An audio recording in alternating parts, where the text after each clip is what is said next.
হে, আমরা ভর দুপুরবেলা চললাম আম পাড়তে। চলো চলো আমটা পাড়া যাক। এই বাপ রে যা রোদ! আমি আর এটা হচ্ছে আমার একটা পিসি, ছোট্ট পাড়া পিসি। তো আমরা দুজন মিলে চললাম আম পাড়তে।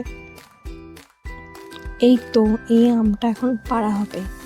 তো আমি আমার পিসিকে বললাম যা যা মোড়াটা নিয়ে আই। তো এর উপরে চেপে আমি এই যে টুস করে আমটাকে পেড়ে নিলাম। আবার পারতেই পারছিলাম না, মা বলেছে আবার একটি আম পাড়তে, সব আম পাড়লে মেরে ফাটিয়ে দেবে। তো এই তো আমি আম পেড়ে নিয়েছি, আমটা নিয়ে চলো চলো ঘরে যাওয়া যাক। তো দেখো আমরা আমের কি রেসিপি বানাই, আশা করি তোমরা বুঝতেও পারছো আমের কি বানাবো। হ্যাঁ, এখন আমটাকে ভালো করে তেল মাখানো হচ্ছে, কারণ আমরা বানাবো আম পোড়ার শরবত। গ্যাসটাকে জ্বালিয়ে নিলাম, তারপর আমটাকে এর মধ্যে দিয়ে দেব। তারপরে আমটাকে ভালো করে আমরা এপিট ওপিট করে পুড়িয়ে নেব। এই যে একটা পিঠ আমের ভালো করে পুড়ে গেছে, আর একটা পিঠ পুড়ে যাক। চলো চলো দেখা যাক। এবারে আমার পিসি আমগুলোকে ভালো করে ছাড়িয়ে নিচ্ছে, মানে খোসা ছাড়িয়ে নিচ্ছে। এটা কি একদম চটকের পিন্ডি চটকে এখন মাখানো হবে। আম পোড়ার শরবত বানাবো আমরা, আম পোড়ার শরবত। তো এই তো আমি আমটাকে ভালো করে খুঁড়ে নিচ্ছি, যাতে আমের এই কি শ্বাসটা যাতে ভালো করে বেরিয়ে যায়। তারপর আমি পরিমাণ মতো চিনি, মানে মোটামুটি 3-4 চামচ চিনি দিয়ে দিলাম।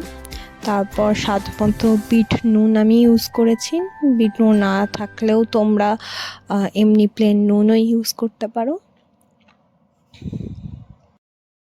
তারপর আমটাকে ভালো করে চটকে নিতে হবে, যাতে আমের টেস্টটা আমরা পাই। খুব ভালোভাবে আমটাকে আমি চটকে নিয়েছি। তো তারপর আমগুলোকে ছেঁকে নিয়েছি, যাতে ওর রসটা বেরিয়ে যেটা শরবত খাওয়াতে মুখে না লাগে। তো ছেঁকে নিলে আরও বেশি টেস্টি লাগে।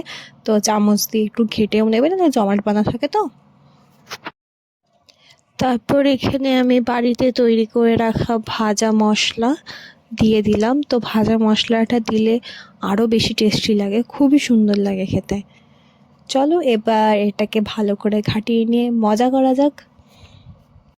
এই যে আমাদের আম পোড়া শরবত রেডি। তো ও খাচ্ছে, ও খেয়েও বললো দারুণ হয়েছে। তোমরা মুখে হাসি দেখে বুঝতে পারছো। তারপর আমরা দুজন টেস্ট করে নিলাম। চলো, ভিডিওটা ভালো লাগলে লাইক করে দিও। Tata, bye bye.